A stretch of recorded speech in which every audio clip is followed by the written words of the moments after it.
A Metro Detention Center corrections officer was booked into MDC today. Joseph Hinado was arrested for allegedly pulling a can of mace on someone outside of a middle school while in uniform weeks ago. News 13's Kayla Ayers is live in the Newsplex with the story. Jessica Hinaro is charged with aggravated assault with a deadly weapon for that September incident and has been on paid administrative leave since the beginning of the month.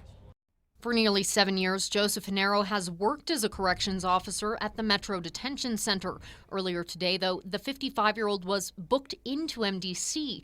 According to a criminal complaint, Hinaro was involved in an altercation in a parking lot at Jefferson Middle School in mid-September when he was picking up a child. The original victim just wanted to make a report about the damage to his car. According to police, Hinaro dented another car in the parking lot with his truck door, and when the owner of the car complained about it, Hinaro just blew up and started chest bumping him. It's very rare. I mean, oftentimes parents get a little agitated about the traffic situations, but most of the time they work them out and they pick up their kids and go home, and it's not a big problem. According to the complaint, Hinaro, who was wearing his work uniform at the time, then pulled a can of pepper spray from his duty belt, pointed it at the other man, and drove away from the school.